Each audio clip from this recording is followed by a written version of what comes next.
अलिफ लैला कृष्णचंद्र। हर मनुष्य के जीवन में दो न भूल सकने वाली घटनाएं घटित होती हैं। एक, जिस दिन वो जन्म लेता है, और दूसरी उस दिन जब वो मरता है।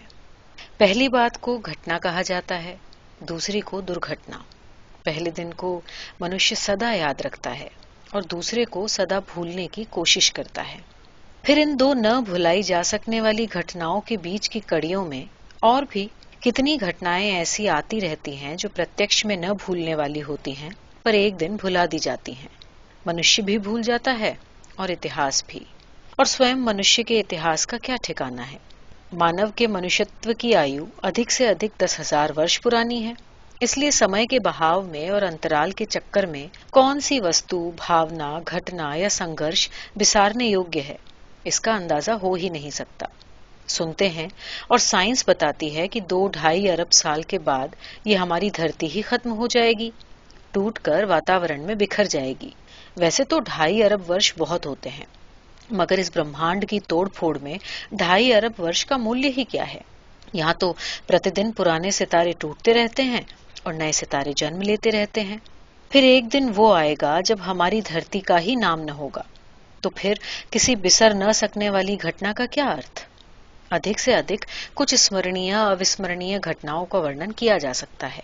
वो सुनिए। मेरे जीवन की सबसे अविस्मरणीय घटना उस दिन हुई जिस दिन मैंने अलिफ लैला पढ़ी। मैं 3री कक्षा में पढ़ता था और अपने एक मित्र के घर खेलने के उद्देश्य से गया था। वहां पर मेरे सहपाठी का बड़ा भाई एक किताब अपने घर वालों की नजर से बचाकर एक घाटी की ओट में एक अंजीर के पेड़ के नीचे बैठा पढ़ रहा था। जब मेरे सहपाठी गोपाल ने मुझे बताया कि उसका बड़ा भाई किस प्रकार एक किताब रोज छुपकर पढ़ता है, तो मेरे दिल में उस पुस्तक को देखने और पढ़ने का शौक पैदा हुआ। हम लोग उस अंजीर के पेड़ के नीचे गए और मुझे याद है कैसी कैसी खुशामदों के बाद गोपाल के बड़े भाई ने मुझे इस बात की आज्ञा दी कि मैं अलिफ लैला का एक अध्याय पढ़ लूं। इस तरह मैंने अलादीन और उसके चिराग की कहानी पहली बार पढ़ी, और मैं आपको बता नहीं सकता कि मेरे छोटे से मन पर उस कहानी का क्या प्रभाव पड़ा। उसके बाद मैं खेल कूद सब भूल गया और उसी अंजीर के पेड़ के नीचे हरी हरी घास पर लेटे लेटे शाम तक अलिफ लैला पढ़ता रहा। और उसके बाद ये मेरा विरध हो गया कि हर रोज स्कूल से फारिग होते ही अपनी माँ से आज्ञा लेकर अपने मित्र के घर जाता और दिया जलने तक अलिफ लैला पढ़ता। अंजीर का साया काला हो जाता, लालिमा डूब जाती, मवेशियों के गले अपनी सुरीली घंटियां खनखनाते हुए घाटी की पगडंडी से गुजर जाते, हवा जंगल की सुगंधों से महक जाती, आकाश पर तारे निकल आते और मैं पढ़ता रहता। जब तक आंखें साथ देती मैं पढ़ता रहता। फिर गोपाल के भाई ने मेरा शौक देखकर वो पुस्तक मुझे भेंट स्वरूप दे दी। उस दिन और उसके बाद के दिनों में मुझे जीवन ने कितनी ही भेंटें प्रदान करी। मुझे बहुत सी प्यारी प्यारी खुशियां दी और बहुत सारे सुंदर दुख भी। मुझे दौलत दी गई और प्रेम और मान, और जीवन ने अपने फूलों और कांटों से मेरी झोली भर दी। मैं देश विदेश घूमा और हर जगह मुझे नए नए उपहार दिए गए। पर जब तक मैं जीवित हूँ मैं उस भेंट को नहीं भूल सकता जब गोपाल के भाई ने, जिसका नाम मुझे इस समय याद नहीं, मुझे अलिफ लैला भेंट स्वरूप प्रदान की थी। मुझे याद है मैं उस भेंट को अपनी कमीज के अंदर छुपाकर अपनी पीठ से एक मजबूत धागे से बांधकर घर ले आया था और उसे अपने कमरे में जाकर ऐसी जगह छिपा दिया था जहां किसी की नजर उस पर न पड़े।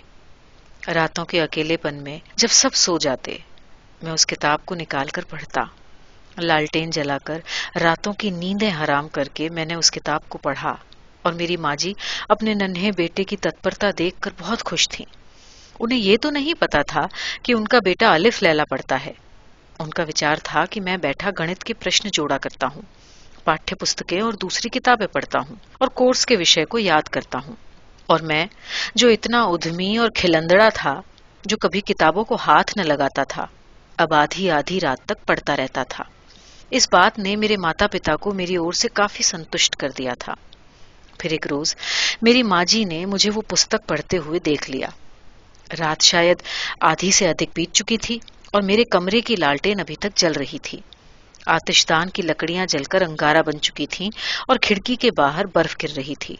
शायद माँ जी को चिंता हुई, शायद उन्होंने सोचा होगा कि उनका बेटा इतनी देर से कमरे में पढ़ाई कर रहा है उसे सो जाना चाहिए। यही सोचकर वो मेरे कमरे में आ गई और नींद से बोझल मुंदी हुई मेरी आंखों से मेरी ओर देखकर नींद भरे स्वर में मुझे कहने लगी, काका, बहुत देर हो गई है, अब पढ़ाई बंद करो और सो जाओ। तुम्हें सुबह स्कूल भी जाना है ना? फिर उनकी नजर उस किताब पर पड़ी जिसे मैं पढ़ रहा था। किताब इतनी बड़ी थी कि मैं उसे छुपा न सका। मुझे याद है मैंने घबराकर अलिफ लैला को अपने लिहाफ में घसीटने की कोशिश की थी, मगर माँ जी ने उचक कर वो किताब उठा ली, बल्कि मेरे हाथ से छीन ली। किताब का शीर्षक देखते ही उनके चेहरे का रंग बदल गया, आंखों की नींद उड़ गई और गुस्से से गरजती हुई आवाज में वो बोली, ये क्या है? मेरे होंठ कांपने लगे, मगर मैं कुछ कह नहीं सका। अलिफ लैला? तुम अलिफ लैला पढ़ते हो? इतने दिन से तुम ये पढ़ाई कर रहे हो? माँ जी का गुस्सा बढ़ने लगा। मैं फिर कुछ न बोल सका। माँ जी गुस्से से कांपती हुई दूसरे कमरे में गईं और मेरे पिताजी को जगाकर अपने साथ ले आईं और ऐसे गुस्से से भड़क कर मेरे पिताजी से बोली, देख लो, तुम्हारा बेटा दिन रात क्या पढ़ता रहता है। उन्होंने तुम्हारा बेटा ऐसे स्वर में कहा जैसे इस वक्त मैं उनका बेटा न था, केवल अपने बाप का बेटा था। माँ बाप के प्यार के ज्वार भाटे के साथ बेटे की हैसियत भी बदलती रहती है। कभी वो केवल अपने बाप का बेटा होता है तो कभी अपनी माँ का। ऐसे पल बहुत कम आते हैं जब वो दोनों का बेटा होता है। मेरे पिता ने मेरी माँ से वो किताब छीन ली और उसे देखकर मेरी ओर बनावटी गुस्से से देखकर बोले, शैतान? शैतान नहीं, बदमाश कहो। मेरी माँ बीच में गरज कर बोली, इस उम्र में ये ऐसी गंदी किताबें पढ़ता है, बड़ा होकर क्या करेगा? मेरे पिता ने सर हिलाया। हूं क्या? क्या हूं? मेरी माँ बोली, अभी कुछ कहते नहीं हो इससे। इतना छोटा सा लड़का और अलिफ लैला पढ़ रहा है और पढ़ाई नहीं करता। रोज स्कूल से इसकी शिकायतें आती हैं और टीचर जो तुमने इसके लिए रख रखा है वो शिकायत करता है सो अलग। मुफ्त का पैसा ले जाता है वो, और बेचारा करे भी क्या? जब लड़का दिन रात अलिफ लैला पढ़ेगा तो स्कूल का काम किस वक्त करेगा? बिल्कुल ठीक कहती हो तुम। मेरे पिता के हाँ में हाँ मिलाने से मेरी माँ और भी झल्ला गई। उन्होंने अलिफ लैला मेरे पिताजी के हाथ से छीनी और जलती हुई अंगीठी में झोंक दिया। मैं जोर से चीखा और जलती हुई अंगीठी की ओर भागा, मगर मेरा एक हाथ मेरी माँ ने पकड़ा और दूसरा बाप ने, और मेरे सामने अलिफ लैला जलती रही। मैं फूट फूट कर रोता रहा। केवल हिटलर ने पुस्तकें नहीं जलाई हैं, किताबें तो लाखों घरों में दिन रात जलाई जाती हैं।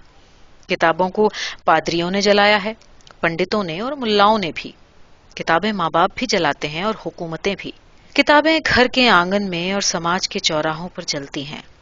किताबें क्वारंटीन में रखी जाती हैं और किताबों पर प्रतिबंध लगाया जाता है। उनका प्रत्येक लेख मिटाया जाता है और ये सब कुछ सभ्य भावनाओं के अधीन किया जाता है। कहीं बेटा न बिगड़ जाए, कहीं समाज न बदल जाए, कहीं हुकूमत न उलट जाए।